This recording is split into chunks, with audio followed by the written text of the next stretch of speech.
Hey, Nibblings, I know it's been a while since you've heard this voice, but, health's been pretty scary lately. If you want to know what's happened, stay tuned for the end of the video. I know this is not what you've been expecting, but I thought I'd get something short and sweet out so that you can know that I'm still here, and, now, enjoy yourselves and listen to Scenes from a Graveyard, written by me, Buggy Cass, and recorded by me, Buggy Cass, your coffee aunt. Scenes from a Graveyard. Snippets of life as seen from the graveside of one Oboro Shirakumo. Spoilers for, well, everything that happened to Oboro Shirakumo.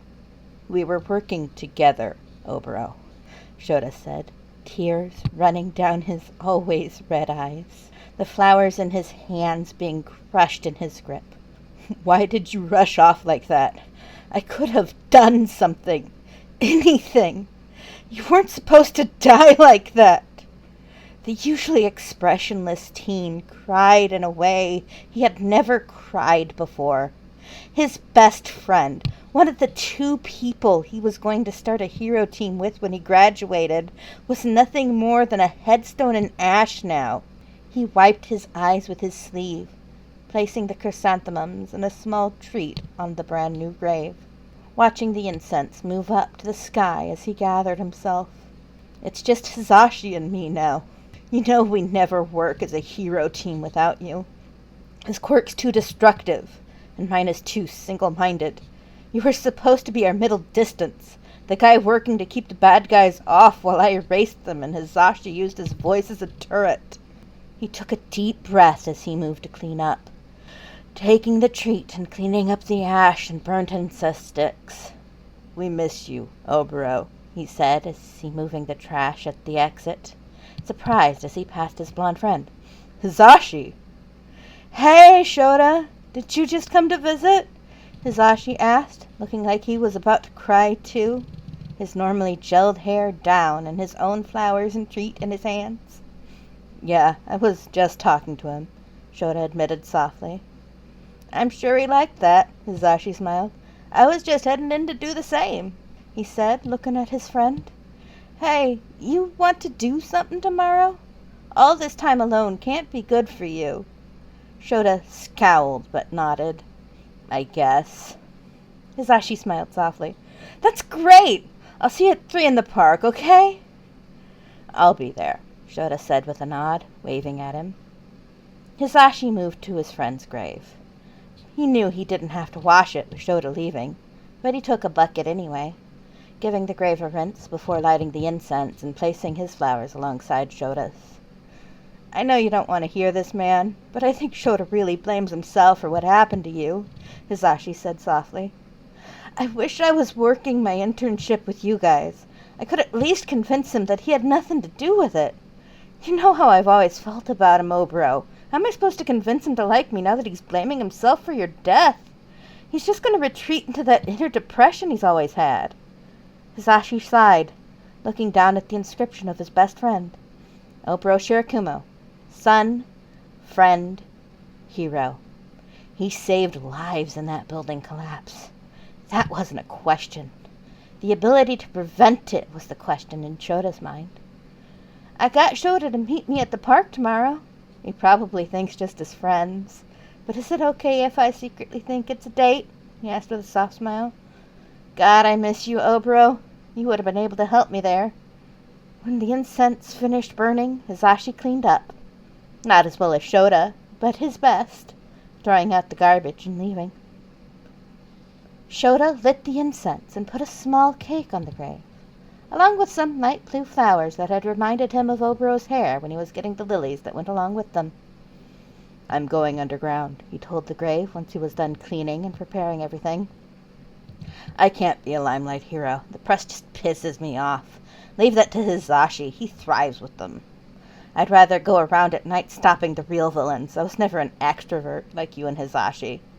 I thought I could handle them if I had both of you as bumpers, but I can't without you here, Oboro.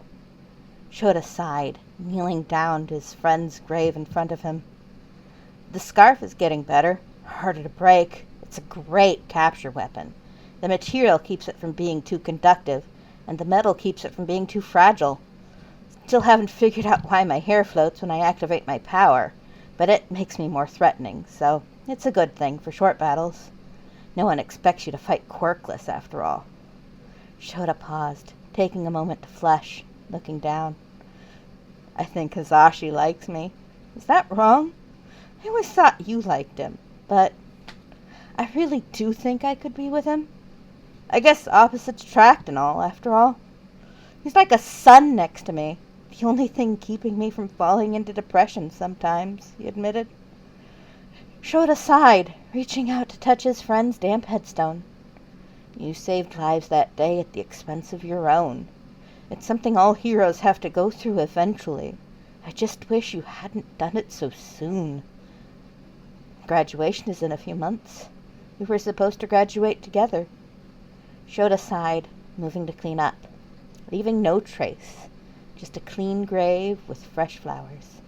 Hisashi met him at the gates, offering a comforting hand as they left the graveyard. Shota cleaned the grave while Hisashi set up flowers and a cake.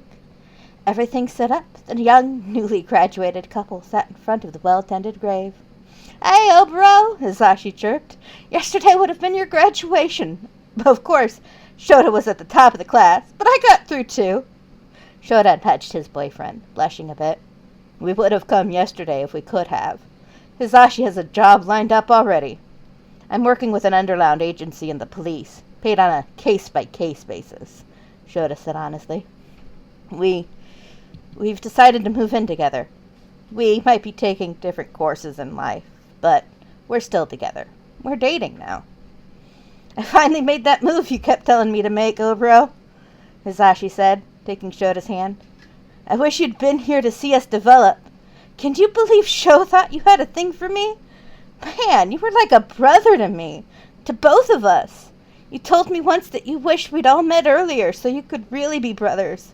And we're kind of stupid, huh? Shota put his arm around Hisashi's shoulder.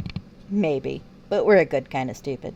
He smiled softly, his hands brushing against the long blonde hair. This wouldn't have happened if you had never given us the strength to do it, you know, Oboro. If we had never met you, we wouldn't be together. We miss you and wish we could have you here to cheer us on in person instead of in spirit, Hisashi said, sniffling into Shota's shoulder. You should have been up there with us yesterday. Nothing more was said as the cleaning happened, the young couple leaving after carefully cleaning up their mess.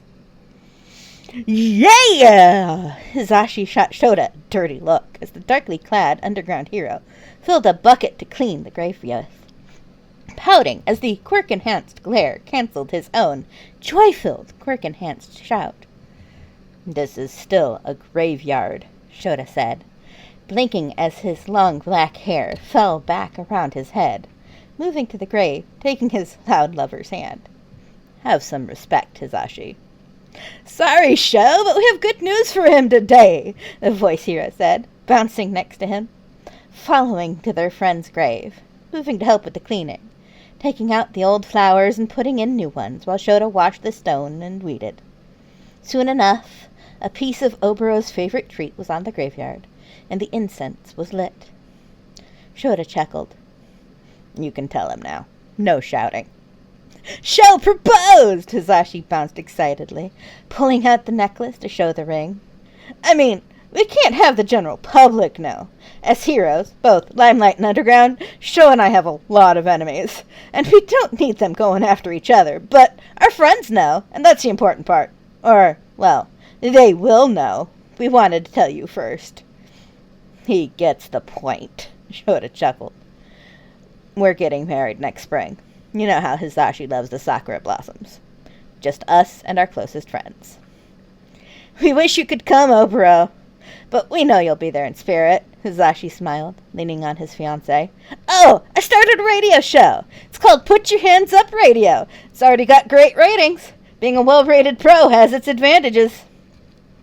No, I don't listen to it on patrols. I need to listen to my surroundings. I listen to it in my off hours, Shota added. It gives me something to do when he's busy, Hisashi smiled. The incense is burned out. We should go. We'll see you again, Shota said, cleaning up the little amount of mess they had made. The bouquet this time had some sakura branches in it, Hisashi arranging it while Shota cleaned, the pair laying a single slice of wedding cake on the grave.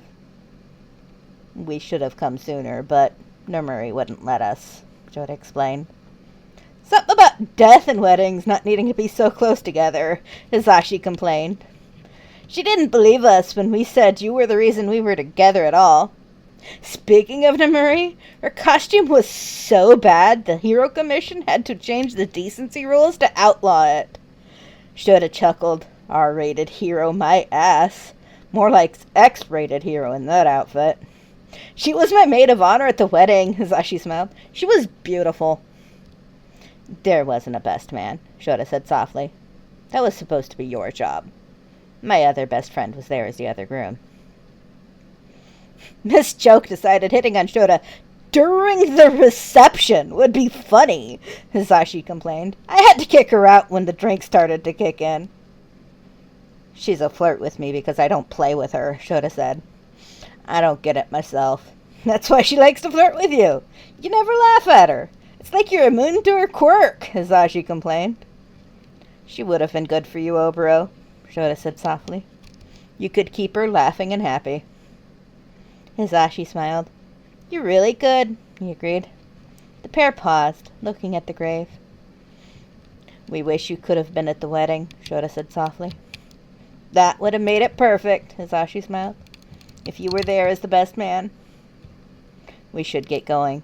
Miss you, Oboro, Shota said, moving to start cleaning.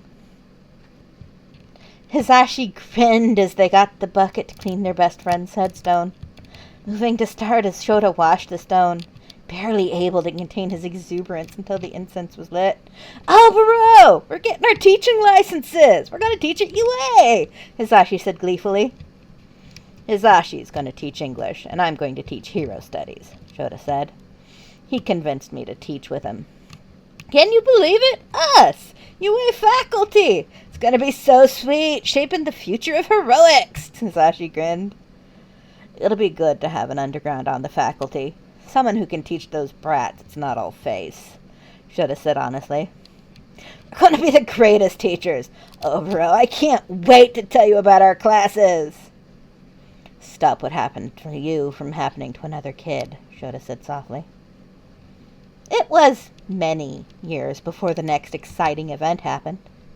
This time, not just 2, but 3 people came to the graveyard, Shota explaining every step as they did it. This is where we talk to those who have left us too soon, Eri. People who didn't survive. Our friend Oboro is interred here, he said, leading her to his grave. We have to clean his tombstone and light the incense.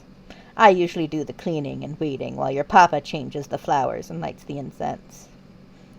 What for, Daddy? The little girl, white-haired with a tiny horn, asked, confused. Well, so we can tell him about what's happened. You don't get a lot of updates in heaven, Hisashi smiled, moving to kneel with his family. Hey, Oboro. Sorry we didn't tell you we were thinking about adopting. We didn't know ourselves until she was rescued in a hero aid. You remember that kid Shota keeps complaining about? His problem child? Yeah, he went and took down a mafia group just to rescue this little one. Her name is Eri. Say hi to Oboro, Eri. Hi? Eri said nervously. We weren't even sure we'd be allowed to adopt her, Hisashi added. But they wanted Shota to keep an eye on her. Her quirk is pretty powerful, so we got to take care of her, and now she's ours. And we have every intention to take care of her for the rest of her life. Really? Eri asked hopefully. Never lied to the dead, Eri. It's bad luck, Shota said with a smile. And really, we'll fight for you. Eri blushed. Mr. Oboro, I like my new dad and papa. They're the best.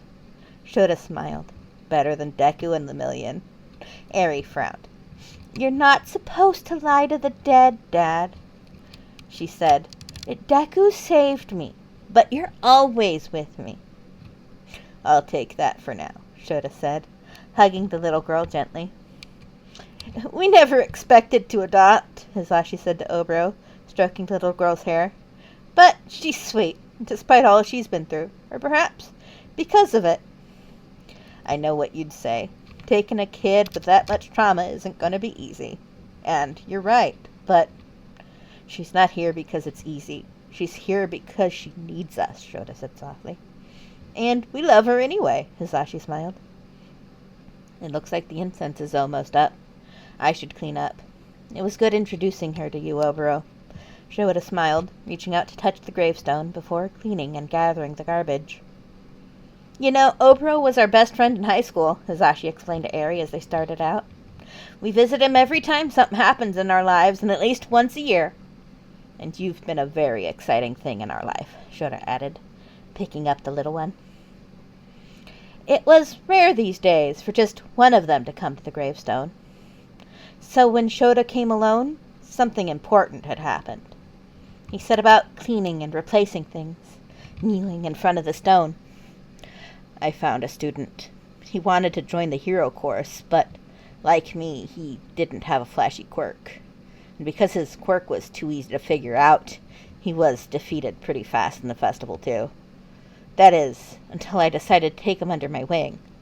He has potential, a brainwashing quirk that could be useful if he learned to mask the activation requirements. I learned this weekend that he's in the foster system. That wouldn't be too bad, but do you remember that thing that Hisashi used to have to wear? The one around his neck that stopped his vocal cords from working? His fosters make him wear that thing all the fucking time. Oboro, I can't watch someone else with that damn necklace. Hisashi pretends his speaker doesn't bother him, but I know he only wears it to hide the scars. It's specifically designed to not touch where that necklace used to. I'm going to talk to Hisashi into taking the boy tonight. It looks like our family is going to grow from 3 to 4. I'll bring him to meet you as soon as we have him away from those assholes, Shota said, pacing, waiting for the incense to burn out before cleaning up and leaving to talk to his husband. The next time they came, they were 4. Eri helping excitedly with what she could, pulling tiny weeds and setting things aside as the 2 adults carefully went through the ritual of preparing the grave. Say hi to Oboro, Hitoshi, Shota said with a smile. A deep voice cleared, flashing as he looked at the grave. Hello? Present Mike, Mr. Yamada says that you're the one who got him out of that choker when he was a teenager. I still slip into using my quirk when I'm excited, Hisashi said with a chuckle. You have the best control of your quirk I've ever seen a student have. They only didn't trust you because they were jerks. Trust me, I've had to use my quirk to stop my husband when he's overexcited, Shota chuckled. I've never had to use my quirk on you. Hitoshi blushed. He'd never had anyone so confident about him before. These 2 adults cared in a way no one had. Thanks. And Daddy and Papa say it's bad to lie to the dead, so you know that's true, Eri chirped, taking Hitoshi's hand. You're here to visit Oboro, not embarrass Hitoshi, Shota said. I thought we were here to embarrass Hitoshi in front of Oboro, Hisashi teased with a grin. Guys, Hitoshi complained, blushing deeply. So, this is the 4th addition to our weird little family, Hisashi chuckled. Usually, the big brother comes before the little sister, but you know Shu and I never do anything normally. He's a good kid, Shota said with a chuckle. You would like him. I'm told he and I have a lot in common. I don't know, Sho. Hitoshi has a better sense of humor, Hisashi chuckled, wrapping his arm around his husband's shoulders. And no one can eat those jelly packets but you, Hitoshi added dryly. Although both of you seem to think coffee is a major food group, Hisashi rolled his eyes. When you sleep like I do, coffee is all that's keeping you alive, Hitoshi said. Coffee is the only mistress I would ever take, Shota said seriously. Oh, bro, do you see what I have to deal with? Hisashi whined at his dead bestie. You'll agree with me, don't you, Eri? Eating breakfast is important.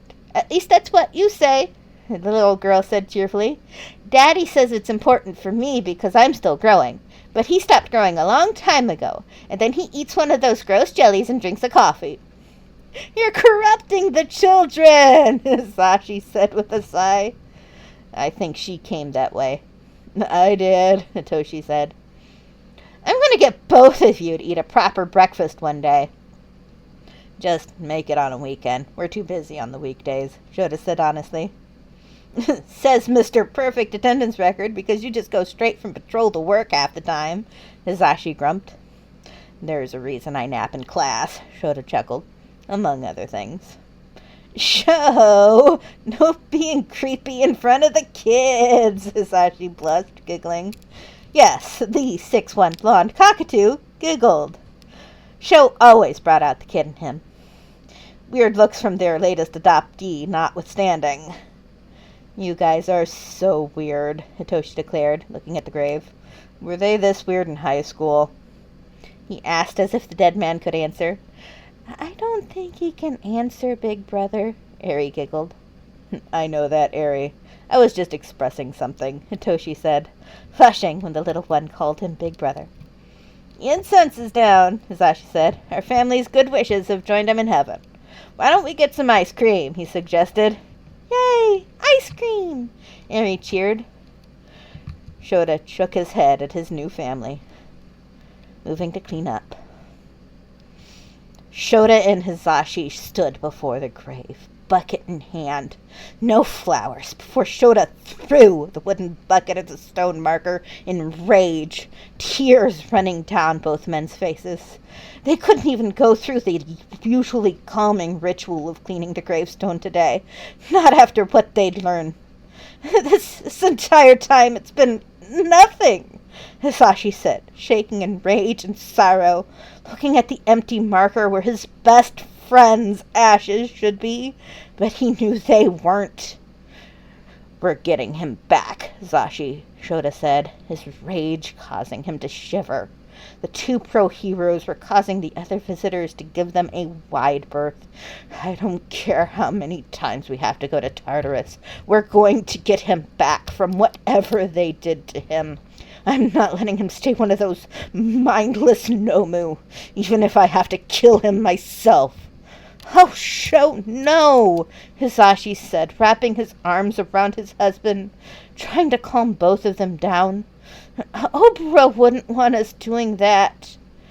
Oboro wouldn't want to be one of those things either, Hisashi, Shota said, letting his husband try to comfort him.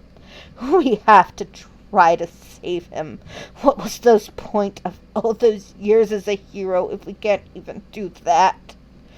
Hisashi sighed, moving to get the broken bucket and clean up the mess they had made. You're right. We'll get him back. Find the Oboro Shirakumo under Kurogiri. But I think we need to do that somewhere else, he said, ushering him out of the graveyard. I originally wrote this story as a gift for one of my nibblings. He asked for an EraserMic for Valentine's Day, and my brain decided to write something that was half fluff and half angst. Yeah. And I really hope you enjoyed this Buggy Cast Special, Scenes from a Graveyard. For those who have stayed to figure out why I haven't recorded in so long, here's what's going on. My health has been absolutely terrible.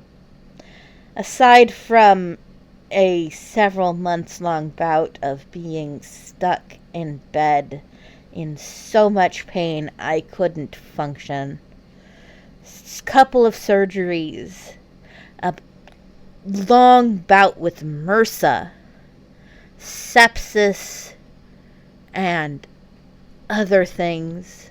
I've also had a very difficult time just getting the house silent enough to record. So, yeah, my health has just been getting worse and worse over the years. I'm not even 40 yet. That's next year. But some people just don't get the great health, I guess. Well, I really hope you enjoyed this fic, and I'm sorry if I worried you. My health is getting a little bit better, and I hope to keep recording.